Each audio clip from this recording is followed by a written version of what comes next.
This video is brought to you by Hypermomo Chalk. Use code TPSA 10% off to get a discount.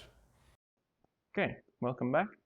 So we're almost done with our mathematical background before we do some real physics. But the one last thing we need to get through is curvature. So we need a way of properly defining curvature. And before we get onto that, I need to explain two concepts really quick. So that is the concept of intrinsic versus extrinsic curvature. So there are, if we think of a sphere, this is something we can very naturally tell has curvature, because if you were on the surface of a sphere, you go around, you'll get back to where you came from and all sorts of stuff like that. But this is extrinsic curvature, because the sphere, this a person, an ant, small bug, as we like to usually make the analogy to living on this sphere, would not notice it is curved because they would just see a flat space around them and they would go around and they would only live in this 2D world and they wouldn't see that the space is curved, right? That's just like us. If we go around the Earth, it looks locally flat to us. We can't tell that we're on a curved object. But this is not the only case that we see curvature, and it's actually quite different to how we see curvature, or how curvature manifests itself in our world, which is why the analogy of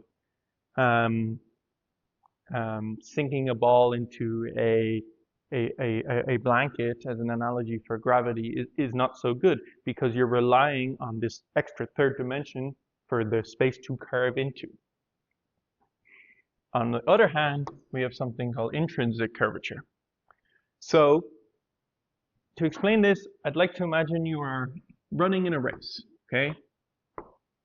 And you are running, you start out a little bit behind someone else, okay?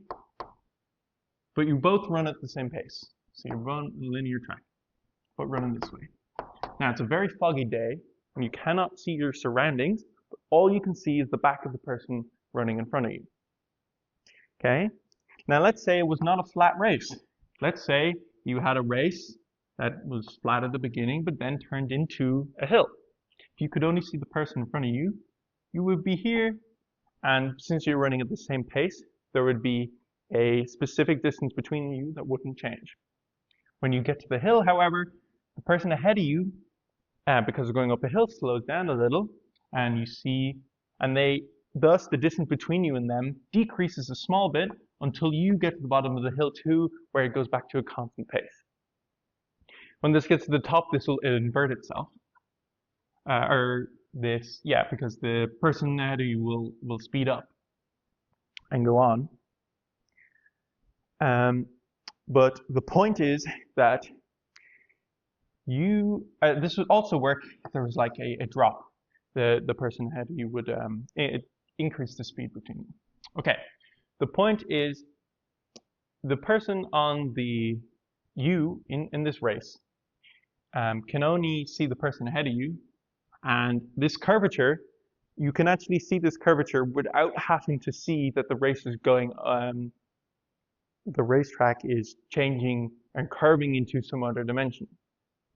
This is exactly how we see curvature manifests itself for us. Distances, like the distance between you and someone else, become less, they get longer, without, so far as we know, the world having to curve into some other dimension.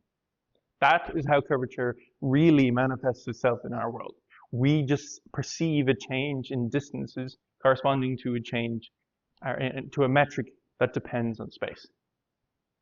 Okay, so that's just a little note. Okay, so next, what we'd like to do is mathematically define curvature. So we would think that, okay, a curved space is just anywhere where our Christoffel symbols, which we've seen in the last few lectures, are vanished. But this runs into an issue straight away. even in flat space, if we make the change to polar coordinates, so we have like a radial, a bit like this, then what actually happens is the Christoffel symbols become non-zero. You can think of this as, or even spherical coordinates. So our metric g, we've seen before that this becomes theta. In spherical coordinates, the metric for the space part at least will change like this. So we can see that derivatives of the metric are going to be non-zero. And that means our Christoffel symbols, which are similar to the metric times a couple derivatives of the metric, these are no longer going to vanish, and these are no longer going to be zero. So what Christoffel symbols being zero means is we're in a metric or a space that looks flat, like it looks flat exactly like Minkowski space does, but it doesn't guarantee that there's no curvature. This raises a bit of an issue, as then if we have a space that has non-zero Christoffel symbols, how can we tell whether it is truly curved or we are just using some non-linear coordinate system or non-collinear,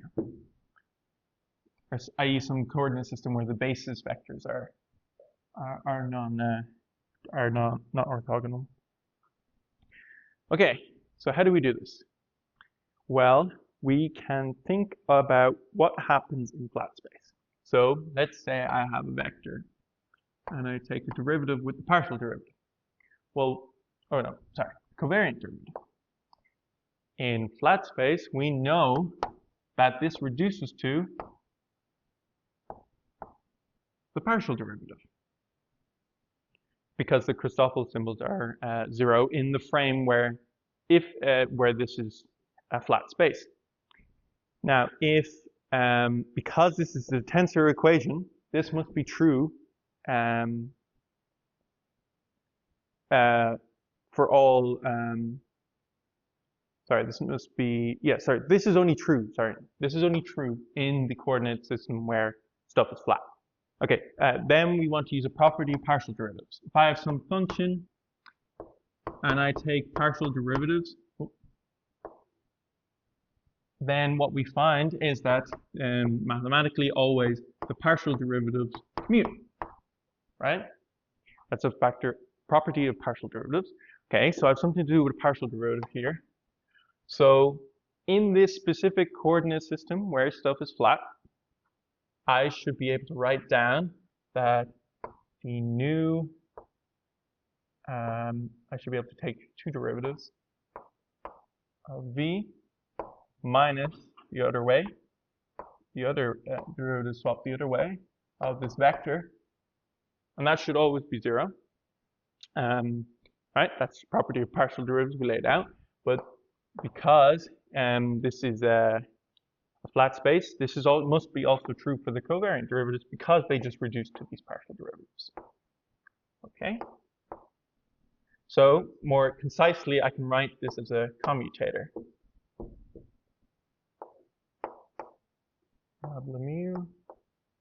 Nu acting on our vector equal to zero. But now, this is a completely covariant expression. So if I take this expression and I transform it, all I'm going to do is get the primed ones times, my usual factors of dx, dy, dx, dy, and I'm going to get 3 of those factors because I have 3 different indices. Now, if those just 3 factors, I'm going to get those times my primed coordinate ones, and if that's equal to 0, well then this must also be equal to 0. So this, because it's the tensor equation, is true throughout the coordinate system. So this commutator is a measure entirely of whether a space is curved or not, which is pretty cool. So we can then try, this is a good mathematical expression. And if we were to calculate this and something non-zero was come up on the right side, then we would know that something is curved. Okay. Now, this is a nice mathematical expression, but what the hell does it mean physically? You take two commutative derivatives and it's zero. Doesn't make too much sense. But let me draw you a picture. So, if we consider a very small change, so derivative of a vector is like I get my vector and I move it. So this will be along this basis direction, d nu. Remember, just taking this term is exactly like parallel transporting this vector, which we discussed in the last lecture, along the nuth direction. So this would be like taking my vector and parallel transporting along there. If I was instead, the other way could be the transporting it along the muth direction, like that. Okay, so that's kind of our basis. So what I say here is I first do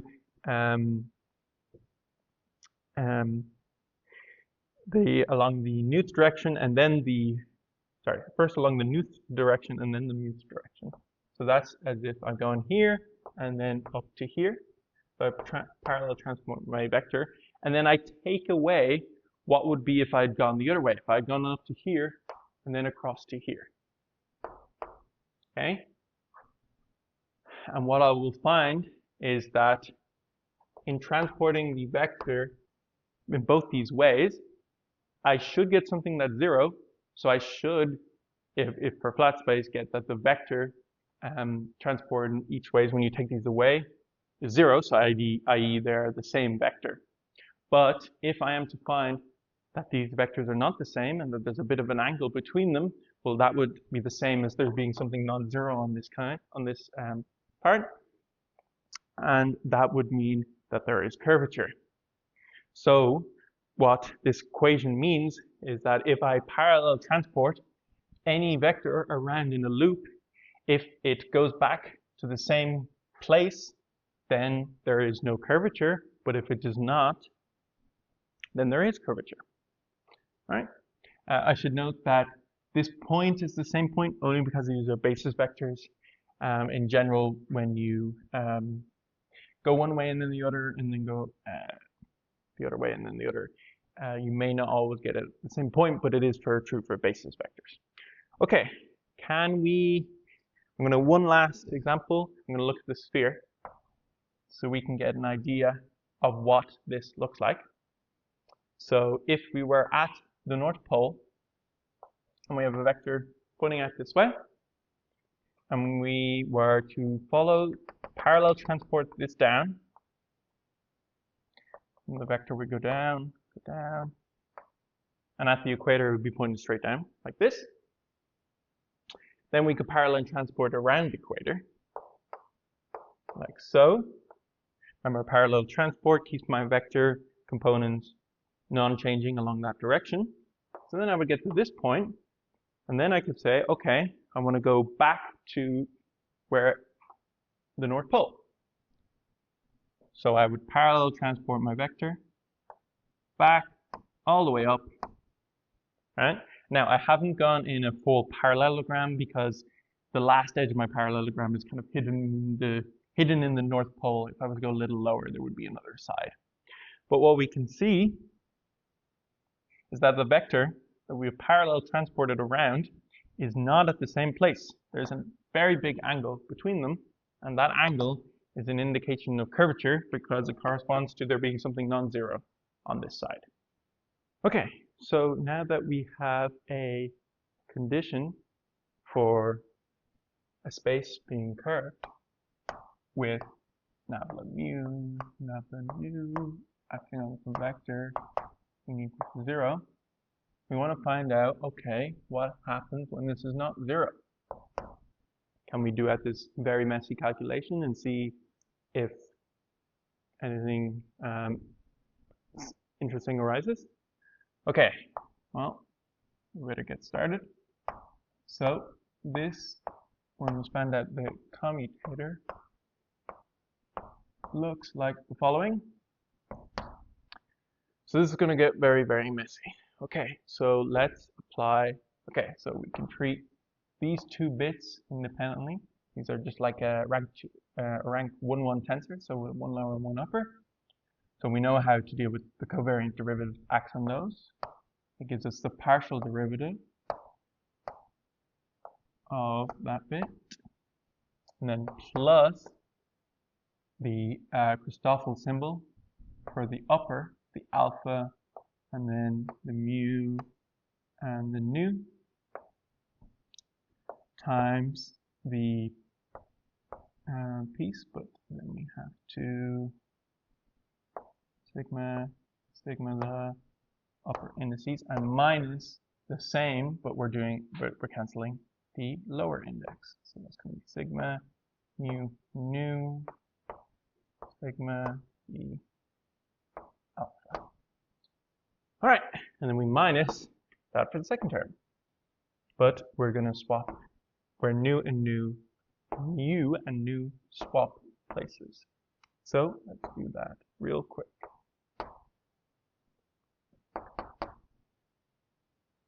Alpha mu sigma mu e sigma. Nice.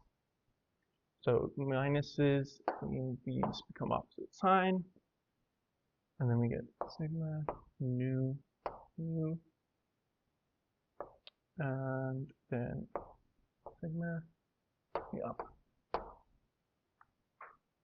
Okay, that's good. Then things get very messy, but let's label something. It's going to call this thing 1.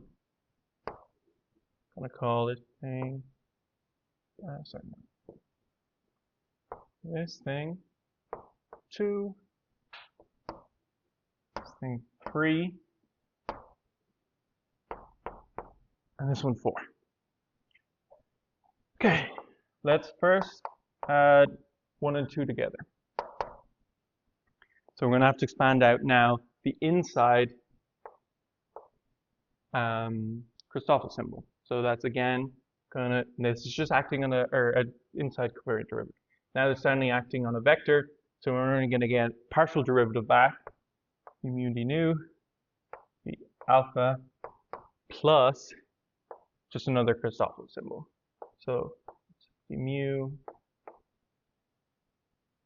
and the Christoffel symbol is going to be upper alpha, have a nu, and then summing over something. Okay, and then plus the second term, so we get minus the nu, the mu, the alpha,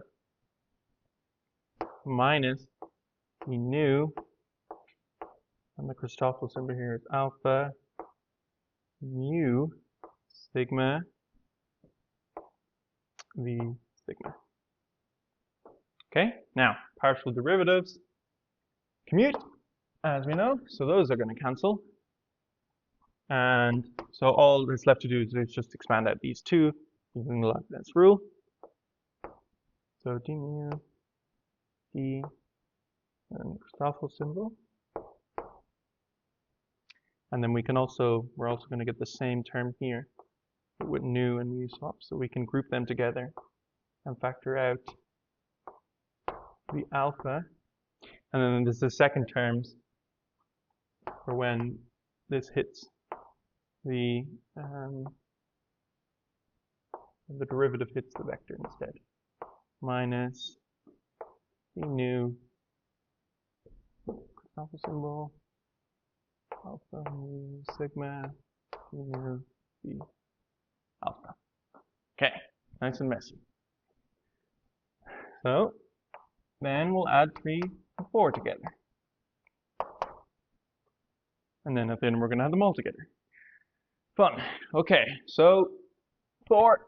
Well, let me just expand the derivative again. So let's do it for each. So we know we're going to get the partial derivative first.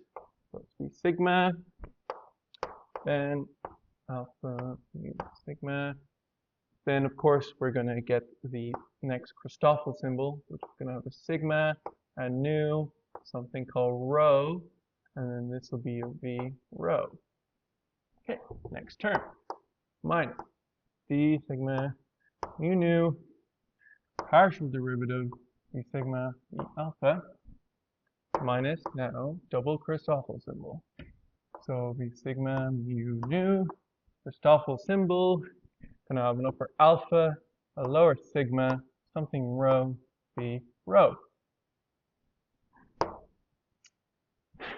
And the fourth term, gonna get a Christoffel symbol alpha v sigma partial mu v sigma plus and then minus double Christoffel symbol alpha nu sigma Christoffel's upper sigma mu and then rho, something over rho. Last one plus Christoffel sigma nu mu partial sigma v alpha plus Christoffel symbol sigma nu mu Christoffel symbol alpha sigma summing over rho. Whew. Okay. Now, a lot of Christoffel symbols. Let's see if we can make some cancellations. Okay, so we have v or nu sigma. No, that's not going to cancel, but we have, hold on, sigma rho, rho, sorry, sigma rho, there we go, those two are the same. Then we're going to have, those won't be the same. These derivatives are also not going to be the same. Okay, are there any more left over? So 1, 2, and then there's 1, 2, 4, wait, 1, 2, 3, 4. I feel like some of these should cancel. Nu sigma, nu sigma, nu mu, nu sigma. Hold on. Nu mu, nu mu. No, that's sigma alpha. Sigma alpha. There we go. That's the term. So those also cancel. Okay, and then we can see, we're going to add these together. But there's going to be some things that cancel, as always. Nu sigma, nu sigma, nu sigma. So these two terms are going to cancel. I feel like one of these should be, that's a sigma. Yeah, that works. And this term, nu mu sigma with a minus, and that one's with a plus. So when you add those are also going to cancel. Okay, thank God. All we are left with are these two, d mu, gamma, alpha, nu sigma, minus nu, gamma, alpha, mu, sigma. Then this term and this term also have a factor of v in them, but we can swap the rho and the alpha label. Hold on, I'm going to see a little off here. These ones also have upper alpha label. So where did we go wrong there? So let's just be sigma. Okay, we're going to swap the sigmas and the rhos on these guys. So plus alpha mu rho v sigma minus alpha nu rho v rho mu sigma v sigma. So after all that, our original commutator is equal to this very, very big long thing. But very, very nicely, this big factor is a sum tensor. If we count indices, we see one upper being alpha, and then mu, nu, and sigma. So alpha, mu, nu, and sigma. That's by sigma. Okay, so this is a rank 1, 3 tensor, one upper and 3 lower, and is independent of the vector use, which is very good. We kind of didn't mention that our notion of curvature kind of very much depended on V, but in this case, it's just kind of like a matrix multiplying V. So this tensor is known as the Riemann curvature tensor. And as we said, for flat space, this must vanish at every single point, so that it's equivalent to this vanishing at every single point. So if this tensor is non-zero at any single point, which, given a metric, we can have to calculate Christoffel symbols. Given Christoffel symbols, we can calculate this in the metric and figure out immediately, given the metric, whether a space is curved or flat. Okay, so now that we have derived the Riemann curvature tensor, I'd like to go through a few of the properties of it.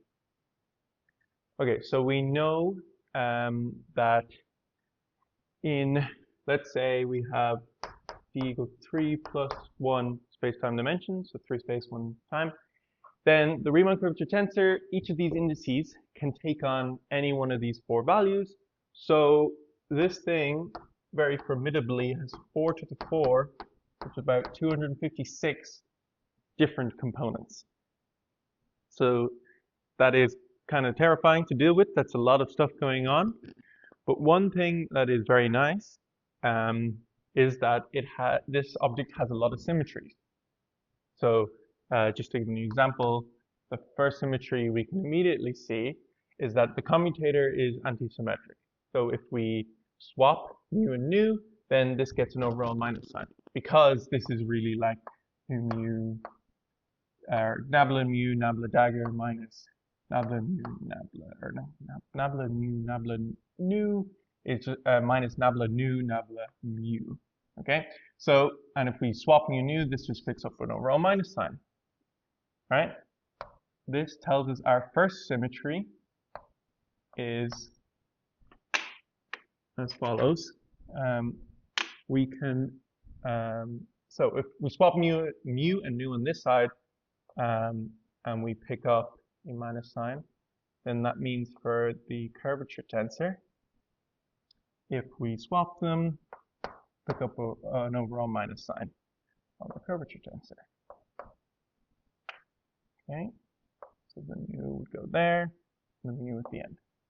Okay, so I'm going to go through a couple more of these symmetries, but what they end up doing is they take, so originally this is a tensor with this many degrees of freedom, 256, and under these symmetries, these degrees of freedom actually go all the way down to 20 for d equals 3 plus 1. If you actually go further, you can check that for d equals 1 plus 1, they go all the way to 1 degree of freedom, which is very interesting. Okay, so if you were to go to specific coordinate system known as Riemann normal coordinates, that's when you basically make an approximation that the point in space-time you're at is locally flat in your coordinates, which you can always do, then you can prove some nice properties of the tensor. They fall out quite nicely, but I'm not going to have time to go through that, so I'm just going to state what we end up with. So we had this first one, which is pretty easy to see, but it is also true that, well, first I'm going to define the following. So this is this tensor has an upper index, so I can always define a lower index, or one with all lower indices. by just contracting with the metric.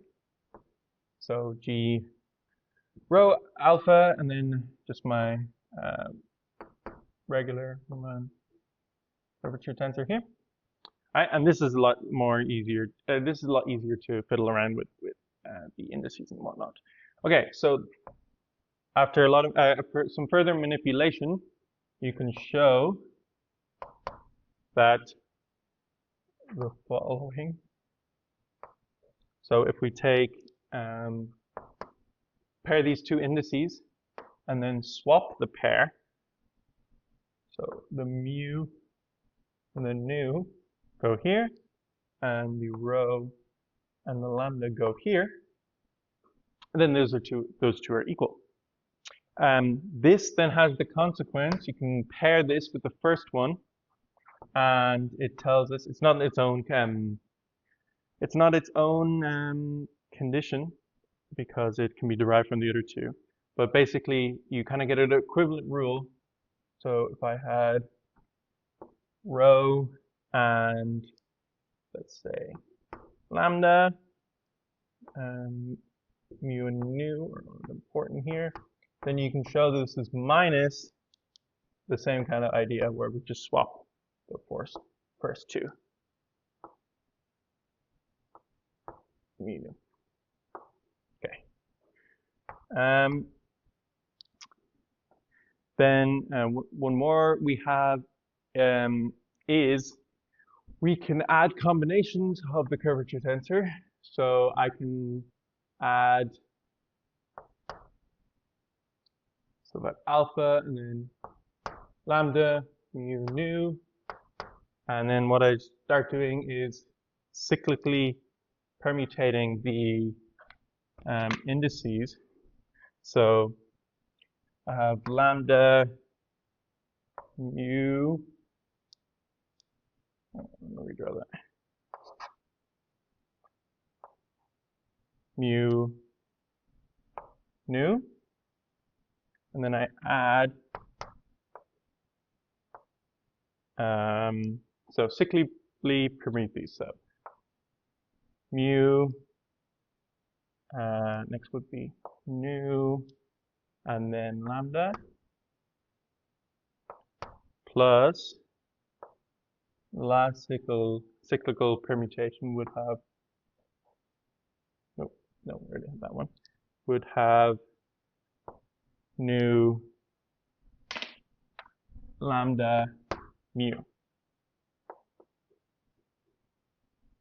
All right, and if you add them all up, you can find that that's equal to 0. Now this is equivalent to writing the following, or alpha, and then these brackets is what people write, so lambda, mu, nu equals 0.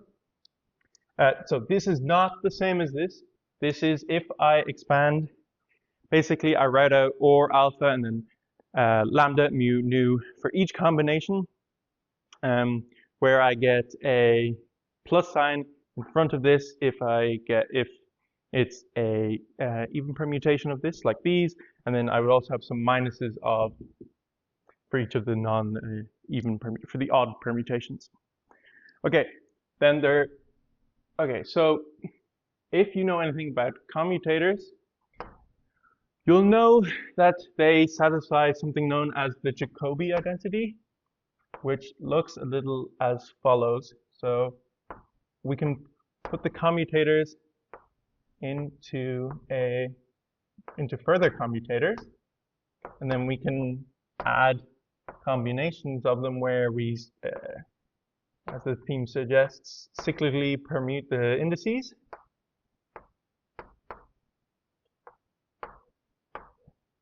So one more.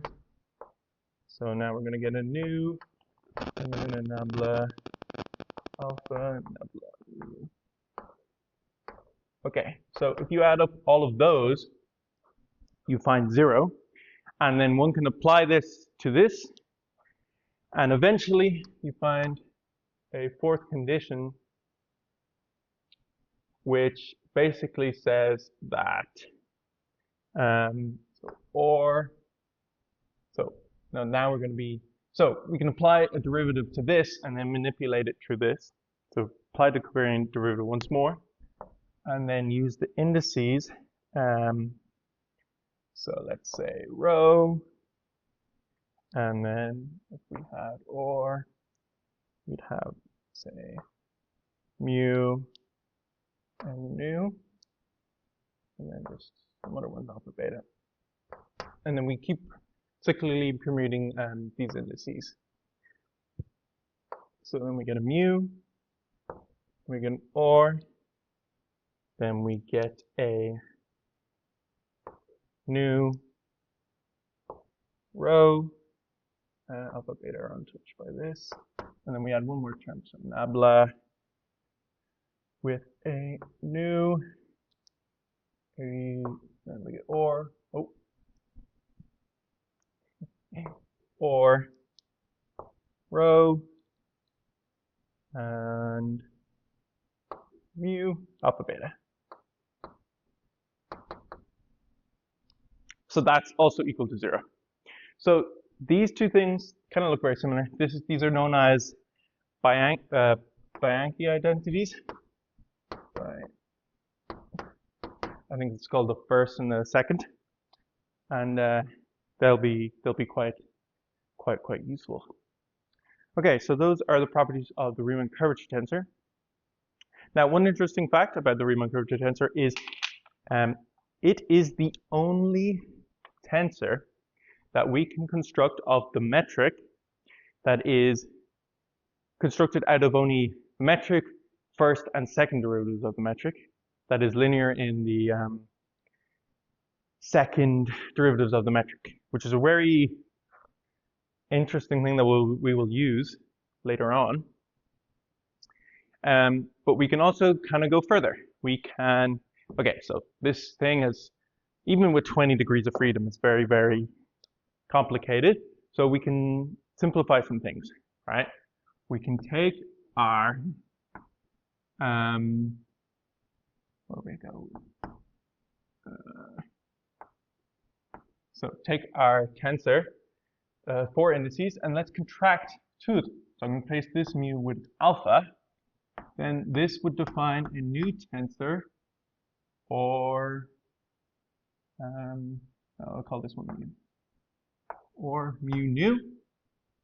It's a new tensor called the Ricci tensor. Okay. Then you can use one of the properties. So if we use, I think, this one, then we can show that it is, this one along with lowering to this all lowercase, we can show that this is actually symmetric. So or mu nu equals or nu mu. And one other thing we could show, okay, so you might have been really confused, like I kind of arbitrarily picked this middle one to contract with. Well, you can actually check, let's say I picked this one, so alpha mu nu. Well, by this symmetry here, I should be able to, or sorry, this one here, I should be able to swap those two indices and pick up a minus sign. But if I swap something and it's the same, but it should pick up a minus sign, the only number that satisfies x equals minus x is 0. Okay, so that's 0, that doesn't vanish. And then by more symmetries, let's say I pick the last one. So there, well, I can always just swap this and pick up a minus sign, and it's the same as this, up to a minus sign. So out of this Riemann curvature tensor, this is kind of the only tensor I can, or 2 tensor, or 0, 2 tensor I can construct. And the further these properties down here, if you apply them to it, they actually show you that this is the only rank 2 tensor we can construct from the Riemann curvature tensor. And since that is, this in itself is quite unique already, you get a quite unique tensors. Okay, then if you're in the mood, you can go further. We can say, let's make, let's contract some more things. So we can get this and contract kind of like the trace, like this. and then this will be a scalar called or, which is known as the Ricci scalar.